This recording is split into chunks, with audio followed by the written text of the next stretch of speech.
Hi guys, it's Deepti. I'm founder Agile Virgin, and Agile Virgin does a lot of community work uh, for co-learning, co-creation, and one of the efforts is Dream Big. Now, Dream Big is a special effort created by women and tries to create diversity in such a way that we do not end up, standing alone as women. Rather, we collaborate, as a community for men, women, and binaries, non-binaries and be able to learn and create harmony together. This particular event is called Dream Big. Uh, in Dream Big, every year we have a different theme. And as the name suggests, the intention is to help us so that we can genuinely dream big and achieve big and not be restricted or stopped by, notions, emotions, which in return actually are more self-sabotaging. In doing so, this year our theme is psychological safety. It became more important, not only because it is an important topic and is required for performing better at work environment or be happy at home, but also because COVID imposed various other threats to psychological safety. We've heard of many stories, and there are interesting stories which are also happening at work front, not just at home front. So we thought, why not? Let's explore. So how are we going to go about it? It is mostly conversation. It is mostly Q&A. Now that said, what perspectives are we bringing in with this session? So let me introduce, the co-creators here with me, with whom we'll have conversation and with whom we will also have bit of expertise advice sort of thing happening. Uh, so we have with us Vinaya Muralidharan. Uh, Vinaya is um, Vinaya is an enterprise agile coach in the IT industry. At work, she focuses on helping organizations adopt new ways of working, which is more human centric, which promotes agility. She also leads Women Impact Network at Pfizer. She's an active member of large agile community and loves to participate, and that's why she's here with us. And she's a firm believer of free thinking, feminism, and individual freedom. And so we have Vinaya with us. Thanks a lot, Vinaya, for joining us. Thanks, Dipti, for having me. Very excited to be here. Then we also have Jisha with us. Um, Jisha, she's an artificial intelligence technologist. I've known Jisha for a long time. Prior to that, she had been product family hat. And she has a varied experience with both personal as well as professional level. A woman who believes, in a wonderful life, who believes in helping everyone and helping everyone evolve, not just at workplace, but on the personal front as well. She's an ambitious woman, mother, wife, friend, daughter, an aunt who believes dream and act and always compete with your best self. And then we have with us Kamal. Kamal is, in a nutshell, if I actually just go about, is um, she's a leadership coach, a social and emotional skill trainer with more than 20 years of experience and has, trained various multinational organizations. She's on a mission to empower women and spread awareness about women's safety at the work through POSH, prevention of sexual harassment at workplace. And she's a certified POSH enabler. She also provides one-on-one coaching to help women and men reach their true potential.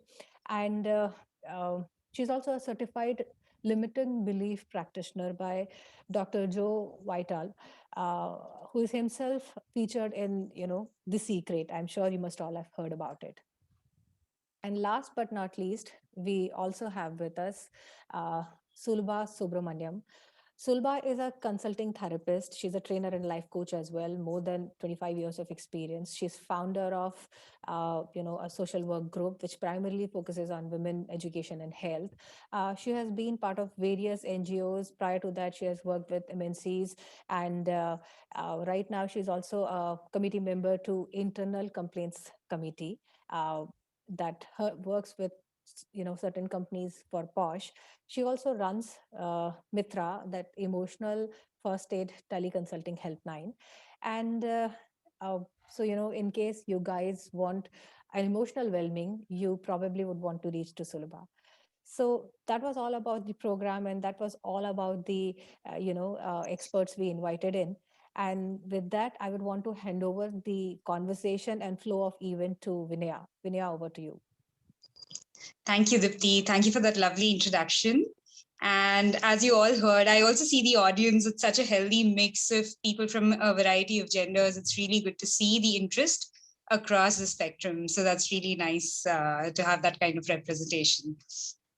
Since we have such a wonderful set of women available who are contributing their time and attention, we had to have a panel discussion and pick their brains about topics that are of interest to a lot of us, right?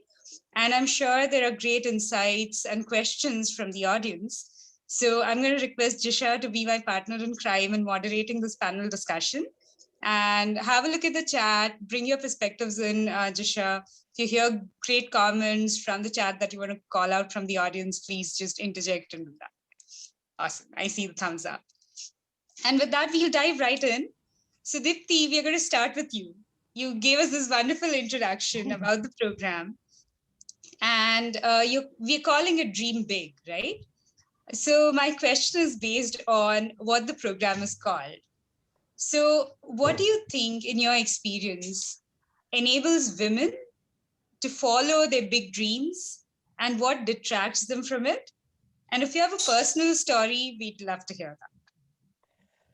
So I personally feel that women are very much dependent emotionally for validation. Everything, they're very much dependent. I myself have been very much dependent. So for me, it was very important that my mother agrees to what I'm thinking, my father agrees to that, making them feel proud, So my validation was more driven from there. Be a good girl, it was driven from there. And when you get married, you just make your husband's life hell, because now your validation drives from there. So poor man, we will always be after, I'll always be after him. You didn't say yes to this, and that's why I could not do it. You did not agree at that moment, and hence, I had to let go of that opportunity. So for me, it all boils down to validation for men, and so for everyone, not just for women. But now coming back to women's story is tiny bit different, because let's see, our brains have evolved very differently over centuries, not even decades. And women think differently and men think differently. So even not getting into my story, Vinaya, probably I'll get opportunity, but I want all of us to stay focused here. And so on a funny note, I would say empowering women just not only help women, but also give so much relief to men. That should be good. That's a very different and interesting perspective, Dipti. So thank you. And again, thank you for pulling this program together. I think creating such platforms just helps issues and challenges get surfaced and all of us to come together as a community. Jisha, would you like to weigh in on that? Do you have any interesting comments yet from the audience or questions from the audience? Actually, no comments, but I love the way Deepti puts in that, we get into this habit of validation. And I think it is a lot to do with Indian type of parenting as well, like being that sarv gun sampan beti. And even for beta, for that matter, it's just that we look for validations for different reasons. So it is very exciting to see a few men here. It will be nice, if you could just share a thumbs up or on chat that does this resonate with you? Do you face similar challenges or not? Does anyone want to unmute and talk or throw it there in the chat?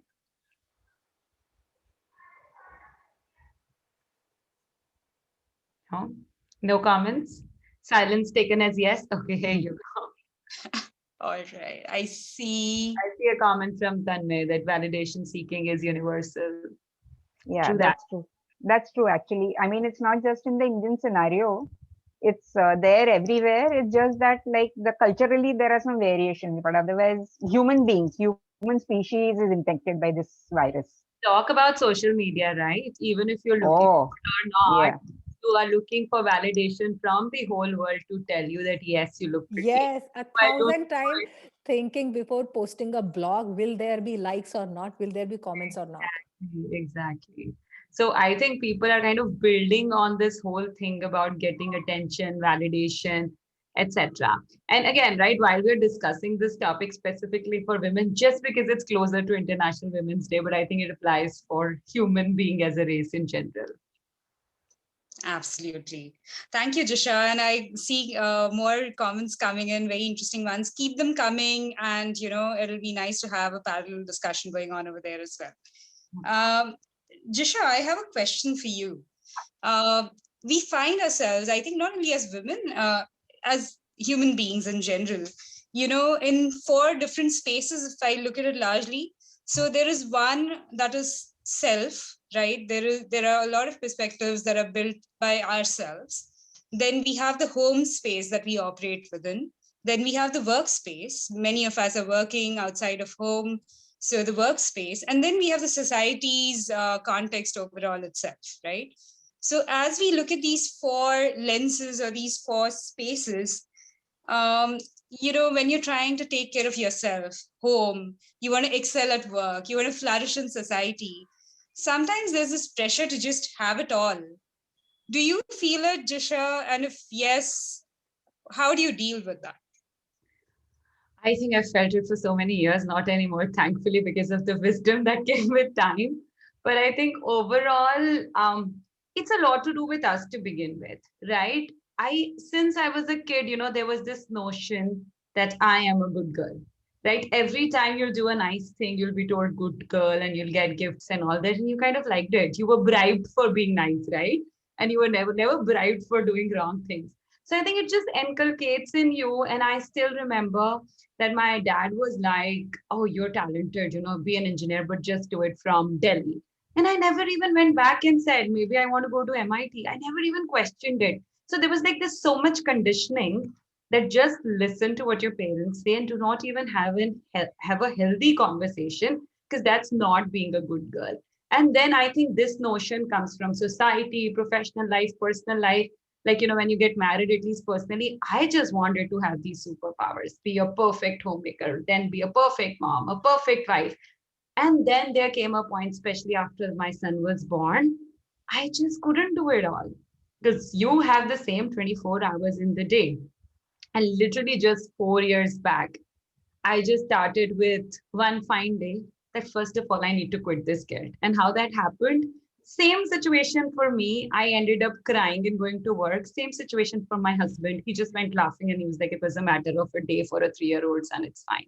That just hit me somewhere. And ever since, I think it started from quitting the guilt. First of all, you have to quit the guilt and just try to decondition yourself. Then I started planning my days. So it became like, okay, just jot down everything that you have to do and then prioritize. I literally stopped doing what I didn't like to do. For example, my son's hygiene. I just stopped doing that. He's a boy, male. Husband, do you want to clean him? If not, let him be dirty. And you know what? He's super clean now. So somehow, the moral of the story is like you just prioritize. Pick up the areas where you really, really want things to go right and you think that only you can do it. Others, just let it be. Things just auto solve. Just look at urgent, important stuff for yourself. Others auto solve. Do not get into this superpower mode and do not get into this perfectionism. That's the only advice I'll give. And you have to figure out your own normal. Wow, thanks. So +1 to Jisha in the chat. Thanks, Urbi. Kamal, I see you on my screen, so I'm going to take this question to you. Do you feel comfortable seeking support? Many a times, especially at home and even at work, right? Seeking support sometimes feels like you're diminishing yourself. Is it fair for us to ask for support, or we chose to be mothers, so we go take care of everything related to motherhood? What do you think about that? Thank you, Vinaya, for asking me this question and picking up from what Jisha had said and Deepti had also said, this validation thing. We live with a image of a woman in our mind. We are conditioned to have a perfect image of a woman. Like when you are a wife, this is what you're going to look like if you want to be a perfect person. If you are a daughter, this is what you should look like. This is the frame you should fit yourself in.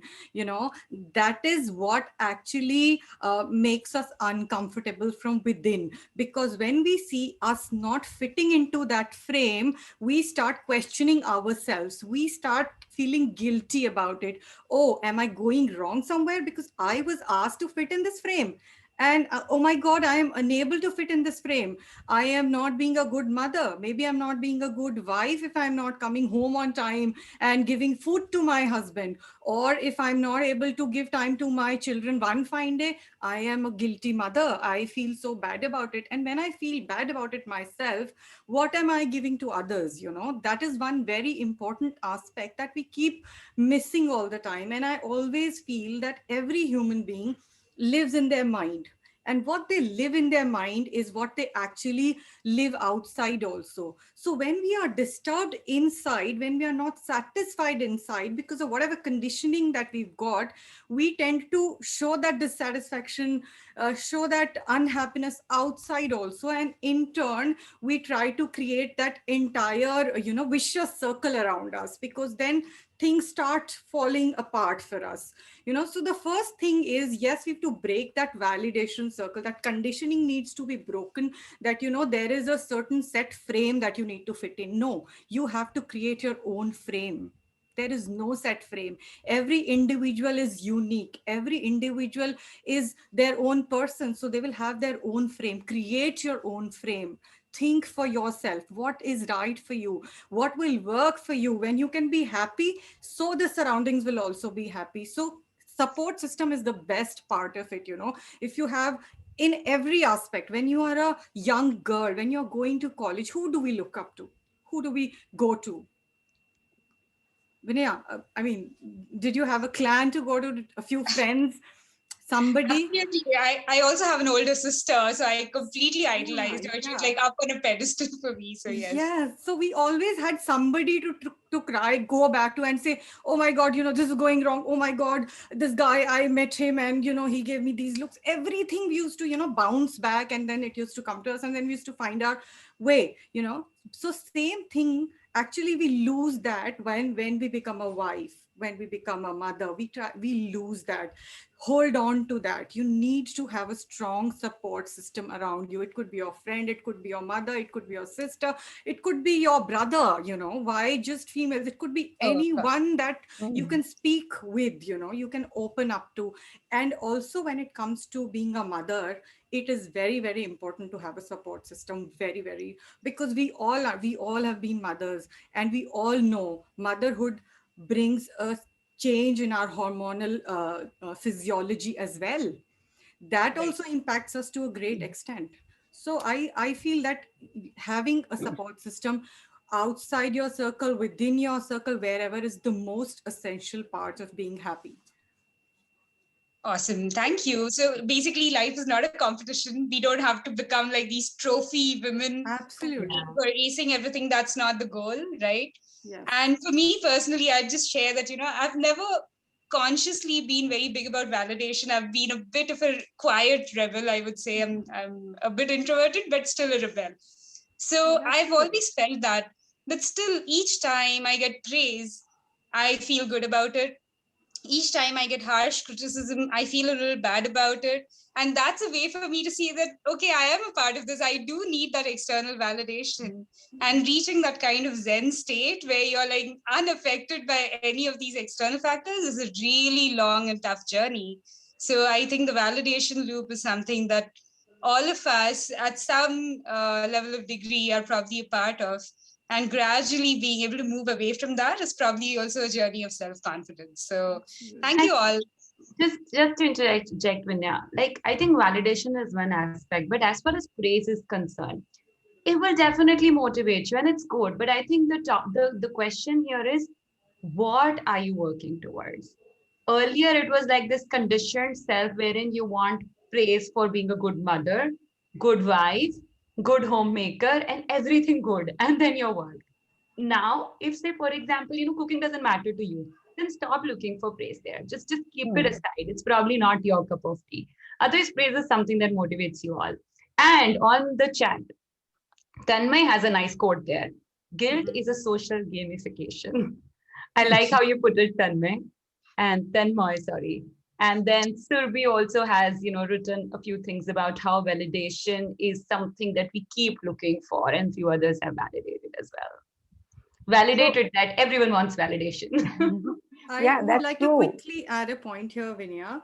when it comes to validation, generally once we are married, we only want the validation from the spouse. That's also one big, thing which kind of demotivates us as women. We try and find that everything should come from the spouse.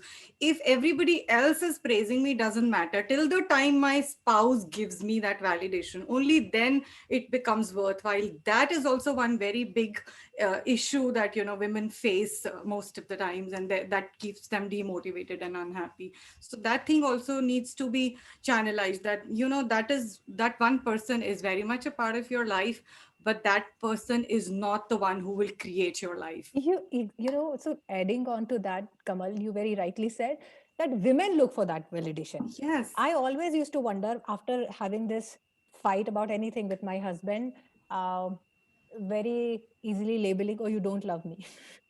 Okay.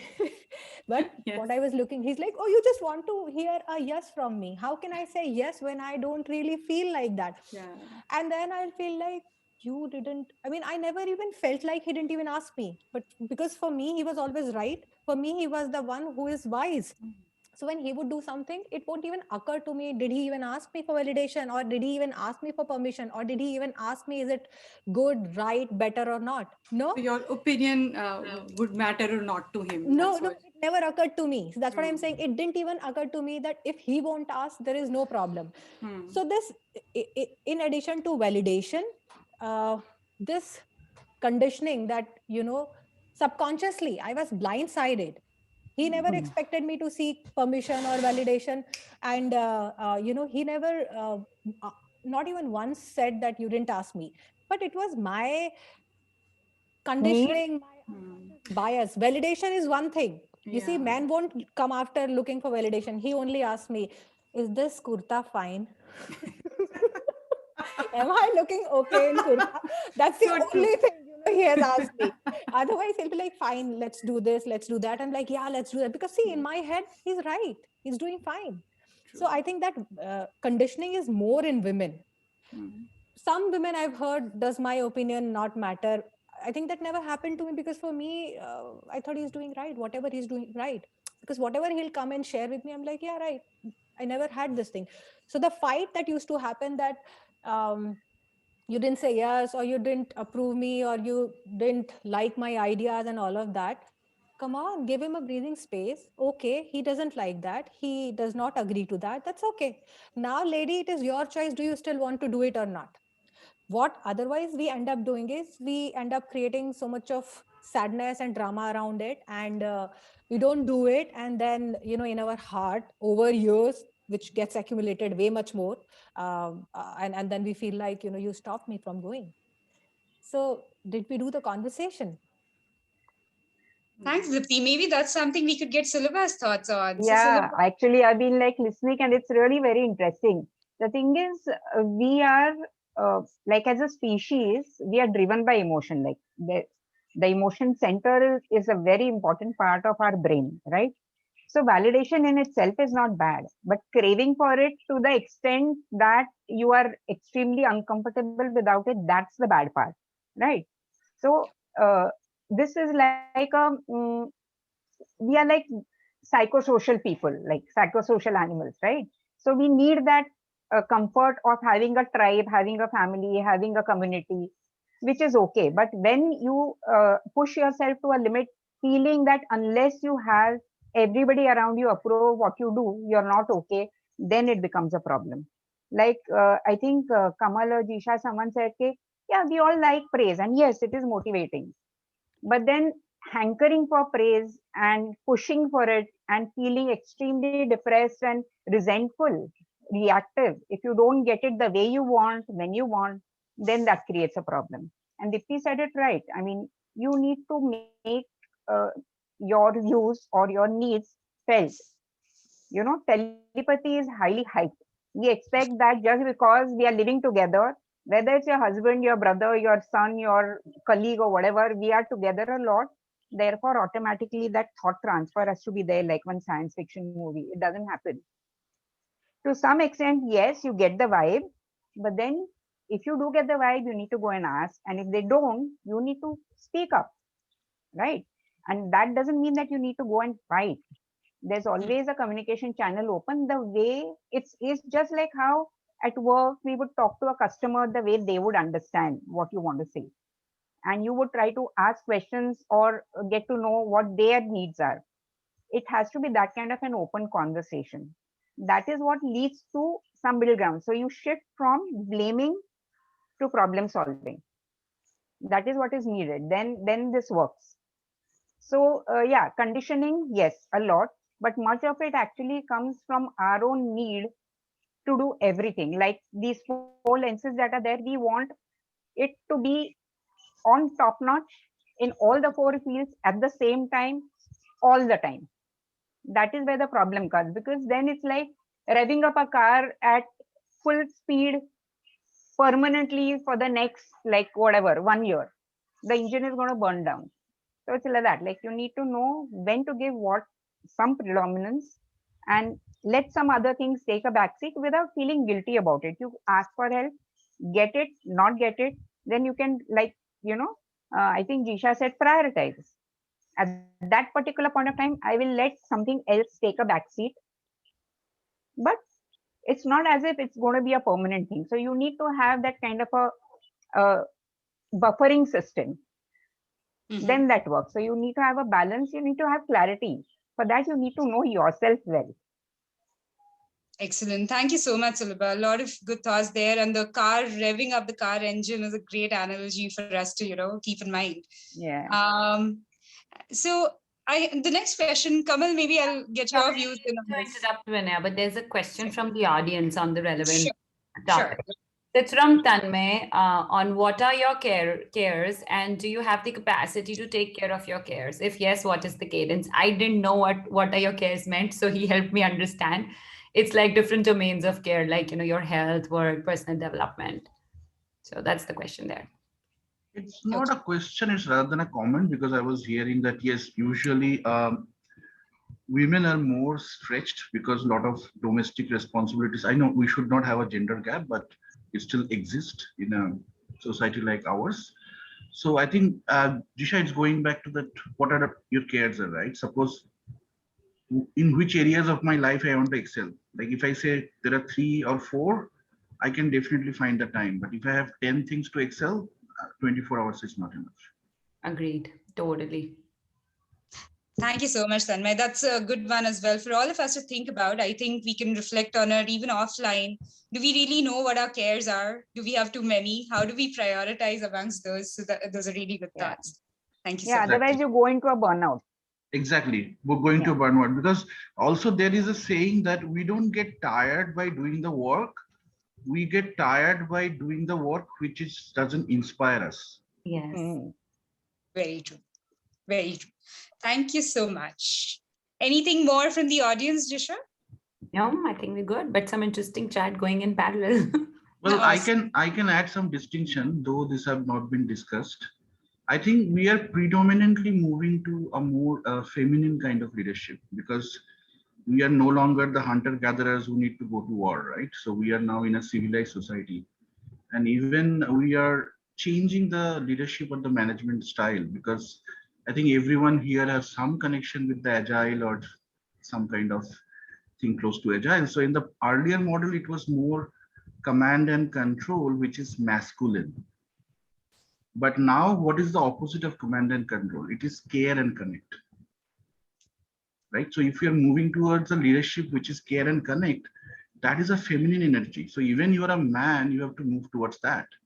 And in the earlier era, even you are a female executive and you need to go through the ladder and become a CEO or CFO, you actually lose your femininity and you have to, Mm. Yeah. mimic that gender role. So I think we do talk about a lot of about feminism and all those things, but we do not talk about gender roles that much. That what gender role I am playing, because as a by nature, feminine is all about caring and connecting and masculine is all about the strength, right? So where you need that strength, but most of the time you need that connect and caring. But just one, I totally agree with you, Tanmay. To be very honest, that is in fact a topic of discussion among all women also. But again, as you said, what is it that you care for? What are your cares? So, go back from being women and go back to a 5-year-old, 6-year-old girl. And that's when, there is not much difference.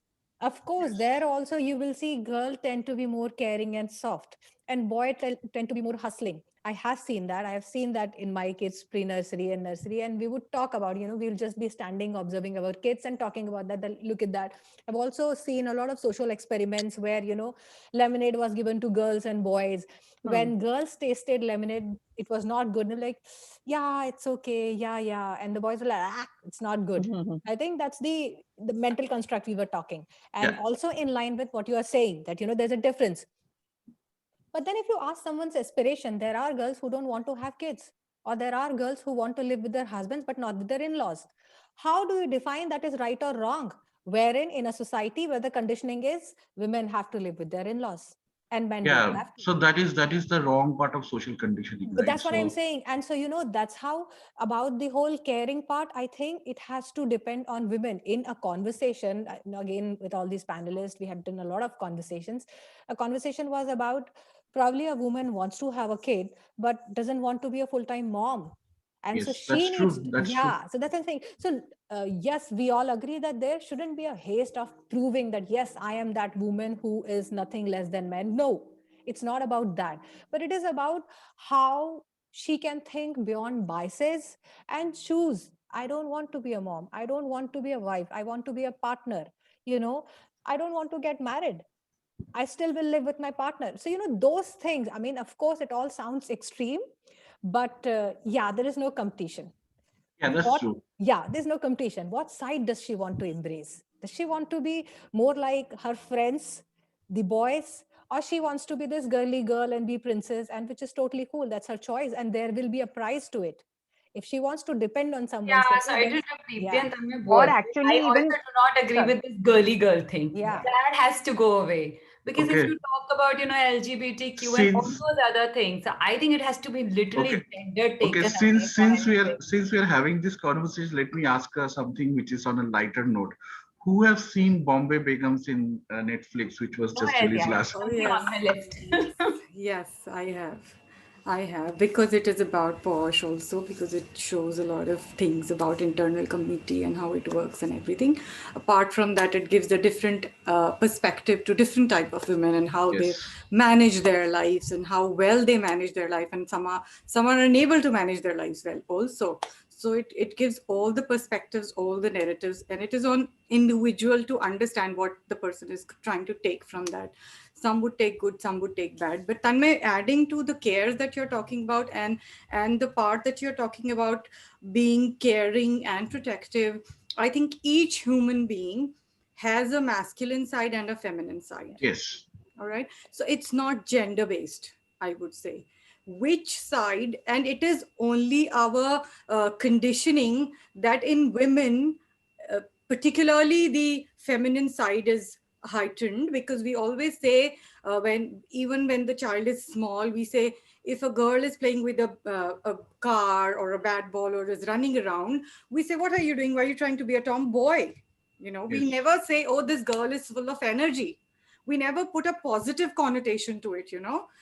That's where things go in a different direction. That's where women's masculinity is put under the carpet, or maybe it's subdued, and the feminism is brought out. And similarly, if I reverse the scenario, when it comes to a male child, if the male child goes and looks at the mirror, or if he's trying to be more hygiene centric, is trying Yes. to be more focused on personal grooming, what are we going to say? Oh, come on, don't behave like a girl. What are you up to, My Or Yes. even So husband, Yes. that Just is where we, exactly. Exactly. yeah. So that is So where we are saying, you don't need to have that feminine side. You can't take care of yourself I also. Forget know, about anybody else. like, I have something to share. I was laughing this whole time because when my husband was in US and my son was 2.5 or 3 almost, and we both were here, and so I got his cousin gave him a pink bicycle, that kid cycle, which he'll just take it around, and she also gave him a Barbie. So then I gave him kitchen set. Because I just could not think of any better combination. And then comes my husband and he's like, what the hell? He got a Barbie, he got a pink cycle, and he got kitchen set. And then my mom came and said, like, oh, he has kitchen set. She thought she can get, so she got fridge and cooker set and all of that. That all of that will go hand in hand. So now he has complete set kind of thing. My husband's like, what is wrong with you all? So you see, my husband is totally chilled, but you see the conditioning comes here. Yes, it does. Okay, Absolutely. let me come back to that. So I think, Kamal, I just need to be more adding more clarity. What I tried to say, I Mhm. tried to say that gender roles are different from biology, because gender role is a energy, and as you said, yes, the feminine and masculine is available to all the human beings, and we can choose how to step into that and which moment, right? So Correct. but our conditioning, social conditioning, give us that bias, Yes. and we just lose that distinction that biology and gender is different, because there are many universities where gender is a gender studies, right? Because I can be very strong as a man, but I can be still very feminine. Absolutely. Absolutely. You can. But that depends on person to person, right? That varies. Again, Yes. what has been the upbringing, what has been he or she been exposed to, and a lot of other factors, maybe. Yes. Excellent. We're While having a conversation, really good. I just want to put in one thing here, like Tanu had earlier mentioned about the earlier roles of men and women, and now we are living in a civilized society, and therefore it doesn't really hold true, which is right, as in the practical perspective. Okay. However, since biology takes a very long time to change, our brain wiring is still not exactly maybe at Stone Age, but just a couple of years ahead. Yeah, So, exactly. what we need to do in a given situation, it is to be a learned behavior to unlearn those things continuously so that we don't go into that pattern which is not required now. However, when under stress and when our cognitive brain is sort of gone on a shutdown temporarily, we automatically go to that pattern. And if we do not want that, we have to imagine these scenarios and practice so that we are at least 70-80% still functional in the way that we want, and not go to the pattern of Stone Age, where men are going out and hunting and they're protecting and providing and all, and the women are sitting at home and caring and so on and so forth. So that difference can be reduced by practice only. All right. But we cannot deny that it is there as of now, because it is very much there biologically. And we need to be aware so that when we interpret each other's, whether it's people at home, whether it's friends, whether it's social, or whether it's at work, when we interpret each other's behavior, we need to keep that in mind and get a feel of what is the current scenario there, what's the energy exchange, what's the state of mind, what is the context, and then interpret it rather than going at it reactively. Exactly. And that's what happens to everyone.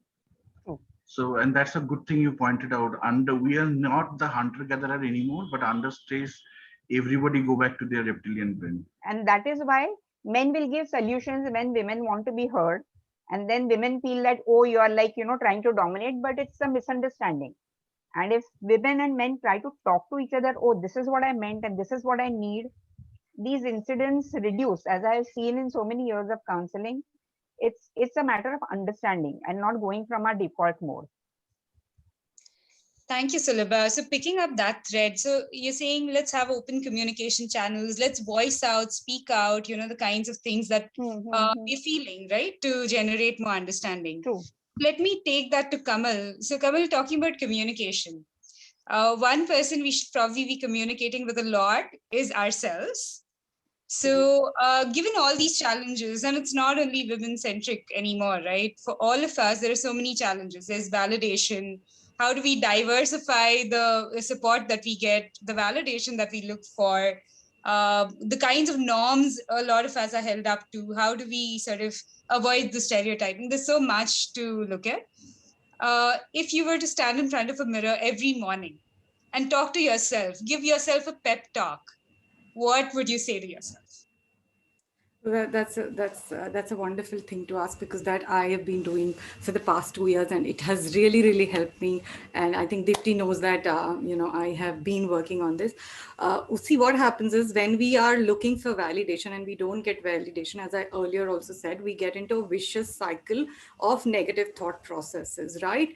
And there are researches which tell us that negatives stick more and take more time to do away with than positives, right? So this is what happens in us also when we get a lot of negative feedback from surroundings, and specifically because we spend a lot of time with our spouse and we look up to our spouses for a positive validation and we are not getting it, we get into that zone of negativity, and then everything is colored with negativity to some extent. My self image, how do I look, what do I do? Even if I am very good with something, I will keep questioning myself. Is it okay? Is it right? Have I done it right? So that is where you need to stop, and I realized this when I started doing mindfulness is a beautiful concept Yeah. that we all of us should follow. And mindfulness is whenever there is a negative thought in your mind, you question that thought. You should be the one. Why am I thinking so? What made me think so?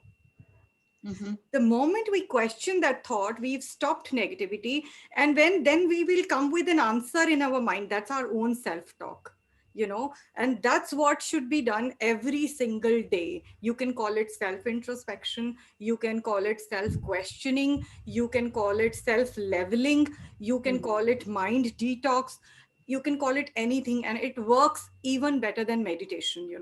When you question your thoughts, suppose your husband has said something wrong to you and you're very livid at that time and you want to bash him up, and you like, and in that moment it is very difficult, easier said than done, but in that moment if you're able to ask why, what Mm-hmm. will happen if he does not, what will happen, if you question that thought, immediately you will mellow down. Mm-hmm. Immediately you will come to a level where you'll say, so what? So what if he doesn't like? Is he the only person? You have to have that narrative, that Right. dialogue within yourself. Is this validation only thing in your life?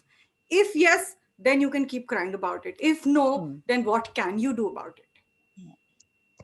Excellent. Thank you so much, Kamal. And this is something you say you've been practicing. And do you see visible effects of it already starting to come through for you? Do you feel more centered, more balanced? Oh, yes, absolutely. More confident, more centered, more myself, I would say, and less upset, Mm-hmm. less negative in my approach to other things. And then that energy is all around, then everything gets to that situation, and I'm not saying there will not be times when it won't work for you, or maybe it is going to be 100% thing.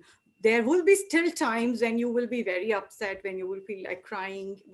You have to accept that as well, because that's also your part of your life where you're feeling disappointed, you're demotivated, maybe with yourself, maybe with your spouse, maybe with your children, maybe with your parents, maybe with your sister, someone. You need to then vent it out Mm-hmm. also. That's also a very important aspect, venting it out. Now you can have your own way of venting it out. You can write it down, you can speak in front of the mirror, say whatever you have to say, just let it out of your system. See what happens when we fight also, most of the time with anyone, forget about the spouse, when we fight we are venting out our emotions, you see. Mm-hmm. So that is what gives you the peace. It does not matter whether the other person has understood what you are saying, or what he or she will bring a change in there. What helps is you're venting out what you felt, you said. So that's the most important aspect. And you asked me about talking to myself in front of the Mm-hmm. mirror. And I was listening to Marisa Peer one day. She's a coach, and she used to say, just write on the mirror with the lipstick, I am amazing. Mm-hmm. And I've actually done that, so that whenever you look at the mirror, you say I'm amazing by default, and slowly and steadily you're conditioned to keep telling yourself I'm amazing. So maybe other people will tell you you are not, but still you are telling yourself, I'm amazing, I'm amazing, I'm amazing. And that'll help you. That's great, Kamal. I think very practical tips and tricks that we can actually go try right away, right?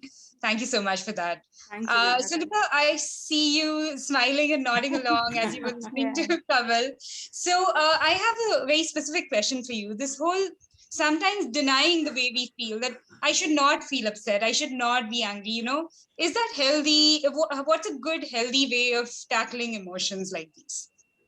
Actually, like denying emotions has a lot of effect on your mind, on your body, and on your spirit, your soul also. So denying them is definitely not an answer. We may do it at a point of time where, like we say, they are culturally conditioned by the family, by your own self, by your peers, by society, etc., etc. That emotions, if you show emotions, you are immature. But it's not that, it's how you show, when you show, and the manner, like to whom you are showing. All right, the timing. So all these things matter. Suppressing emotions has a very, very, very negative effect on your body, first of all. There are excellent books and videos, work done by a lot of people, but I'll specifically mention one by like a lot of research and talks by Dr. Gabor Mate, and also by Basil van der Kolk. So they say the body says no, or the body keeps a score, and that's so true.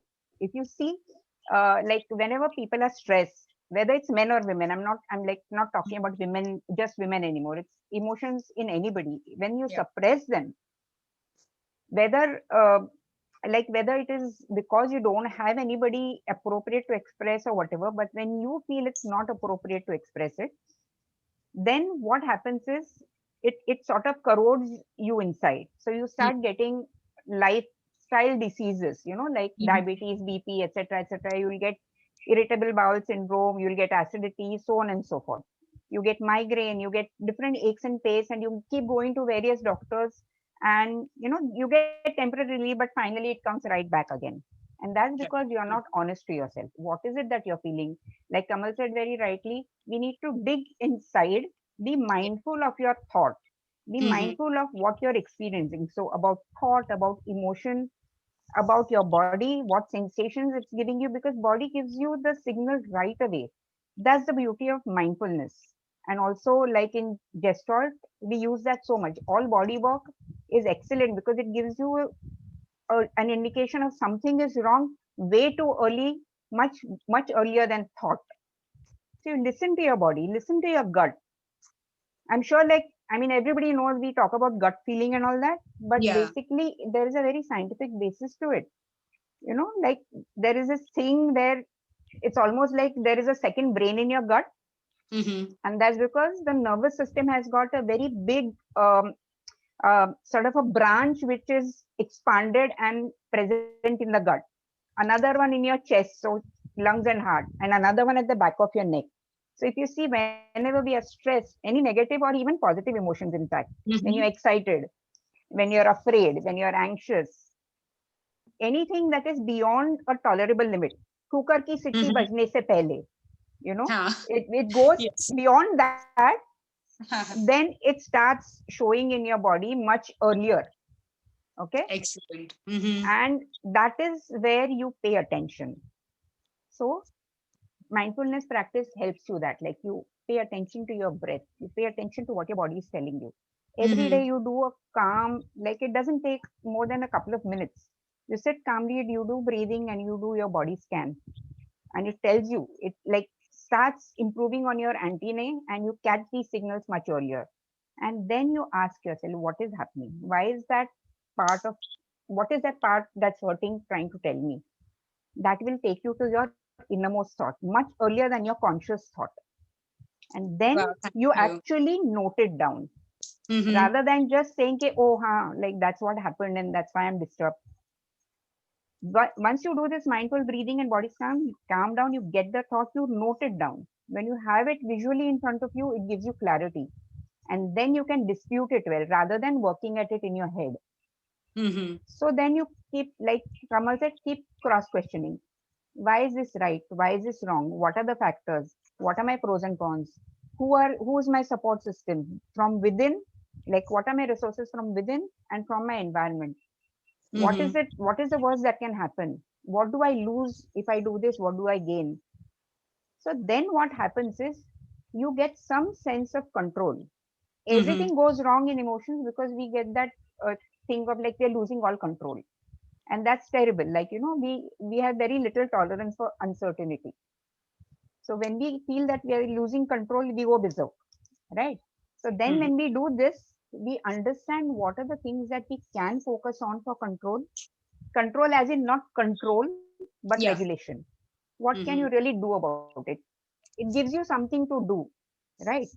And then that is when you start progressing, because otherwise you're just raving and ranting, you're feeling sad, you're feeling angry, you're shifting blame, you don't get anything done for yourself. So denying emotions is a strict no-no, but at the same time, there is the other spectrum where just because like, oh, but I feel it and I need to express this. And then you have an outburst or you start crying and you expect everybody around to fall in line and cater to your emotions. That extreme is also not okay. You are responsible for your thoughts, your emotions, and your behavior, principally. And then if others around can support, that's a bonus. Thank you. Thank you so much, Sulabha. And, very good new ideas coming in with every question that we are posing. So that's really great. Yeah. So I have a very lightweight question for the audience. So we heard that Kamal writes, "I'm amazing" on her mirror, and that's her daily boost. Uh, if you were to write with your lipsticks or your markers or whatever on your mirrors, what would you write? Just put it in the chat just for fun. I want to hear the range of emotions out there. Awesome. All right. Interestingly, I just want to point out like what Kamal did. I do that as a part of building up a sense of self. Like whenever people have this negative thinking, I do that. Like write down all the things that are good in you and your life.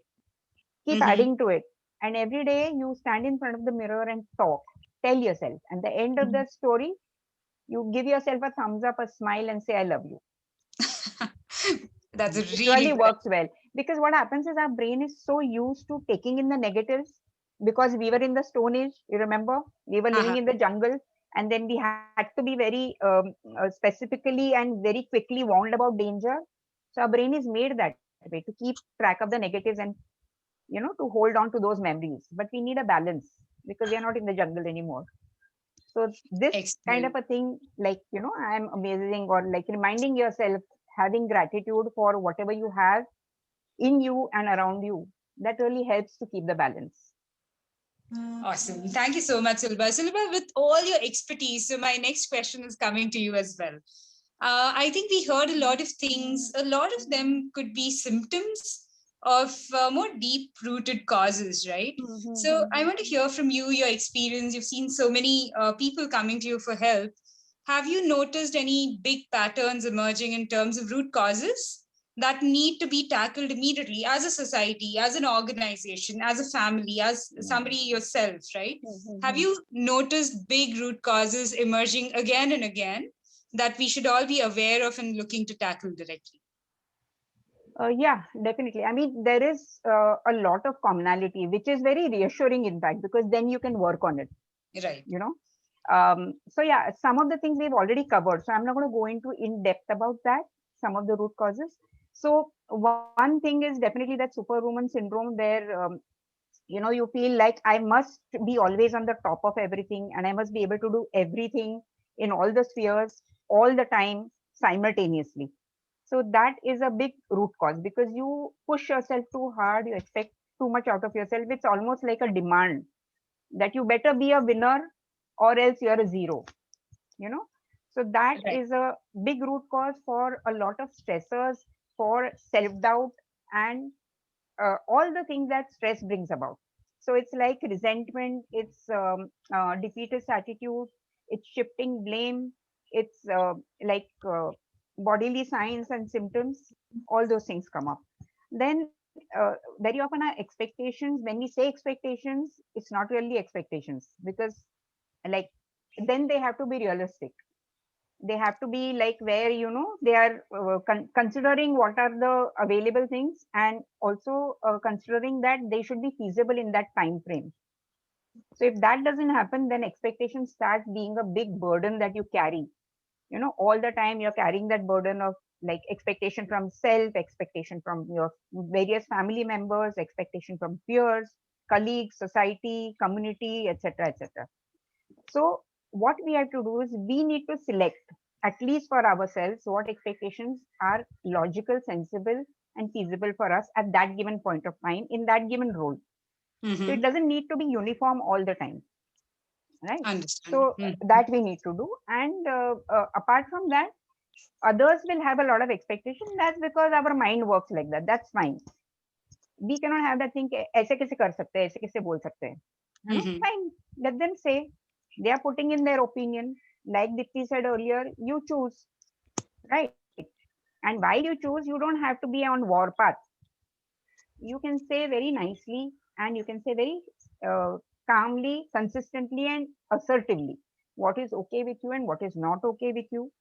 Be prepared that they may not understand first off. And it's not just Mm-hmm. about men, it's not just about adults, it's also about you yourself, your children, your colleagues. Maybe they are in the same boat, but they may not understand. It can Sure. happen. People will take time, and that's okay. And along with that, you have to understand that when you say expectations, there will be some disappointments. So that acceptance also has to be there. So when we don't do that, we keep pulling ourselves down. We have like, self-flagellation. We keep on having self-defeating negativistic thoughts, and we say we are not worth it. So that's a big root cause where we like keep on poking holes in ourselves. Okay. Then we've already talked about adopting norms by the society, by the family, etc., etc. So I'm not talking too much about that, but we need Sure. to actually look within and see what is my real self.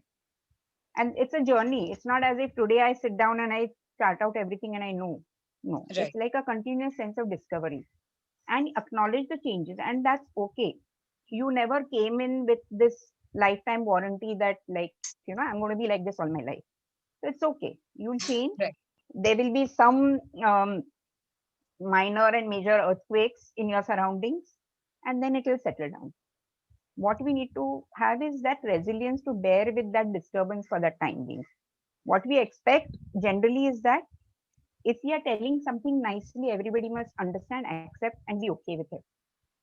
Yeah, we Thank don't you. like, yeah. So Yeah. that is what we need Thank to. you so much, Sulabha. I think a whole range of things that you shared over there, and frankly, I'm taking notes. So all of this is going to really help me personally. I hope the same for others in the talk as well.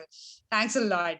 And as we try and wrap this up, I think we heard of such a variety of thoughts and a variety of ideas being introduced. I'm going to challenge the panel to summarize their takeaway in one word.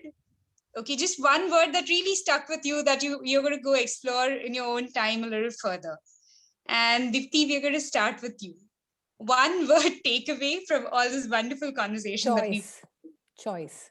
choice. Perfect. How about Jisha? Jisha, what stuck with you? Empowerment. Empowerment. Excellent. Kamal, how about you? Acceptance. Acceptance. Lovely. And Sulabha, for you? Am I allowed to? Okay, we'll make an exception for you. Go ahead. Thank you. So I would go with creativity and curiosity. Wow, wonderful. And for me, I think what I'd really like to sort of explore a little further is mindfulness. I know very little about it, just the usual, superficial stuff. I'll explore it a little further for myself as well. And we'd love to hear from the audience. Put it in the chat. What is the one word that really stuck with you as a takeaway from this conversation, from this diverse set of women? And also, we heard a lot of voices from the audience as well. So anything that stuck with you, put it in the chat. And with that, Deepti, I'll hand it back to you to take the program forward. And sorry, Vinaya, there's one question from the audience from before, who I see is not with us now, but let's just take it anyway. What are some good indicators of an organization that cares for women issues, equality? Any real examples from your organizations? Can you repeat that, please? How do you understand that an organization really cares for women? And what are some of the things that your organization is doing? Maybe let me get started real quick because I've read this question 3 times already now.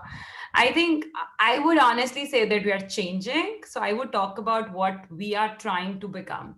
I would say an organization that really cares about diversity, not women, gender diversity, is the organization who starts thinking about how do we support parents, not women. Thinks about, how do we support individuals in general who want to get more out of life. So what we are trying to do more and more is, like, there was a phase, you said we want more female colleagues. We are moving from away from that also. Like, you may have seen a post from Quantum Black from McKinsey itself, which says female engineers, no, we only want engineers. So just completely removing Yeah. the equation of gender is what we are working towards. And everyone's very positive, but we have had our own way wherein it was all about hiring more women, advancing more women. And then we were like, what have men done wrong? And a lot of them are very, very supportive. So why not equal opportunities? Because then it's, world shifting in another direction. So I would say if they are more so thinking about enabling people without getting gender into play.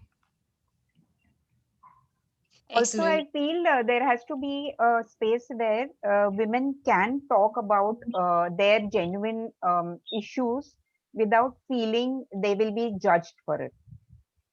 All right, because whether we like it or not, there will be some issues specific to women, and because it has become so competitive, people feel that if I complain, I'll be like looked at as inferior and like a problem and not as an asset.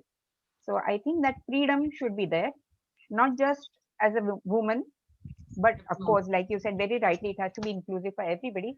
But there women specific issues are there. At times all women may not be in a position to come out in the open and talk, so there maybe they need something like that, some forum like that. This we will take, Sulba, with you and Kamal separately. So I think now we have to move to the next segment. Awesome. Thank you. Thank you all. Let's move on, Dipti, because I think there's a great segue into the next two segments that we have.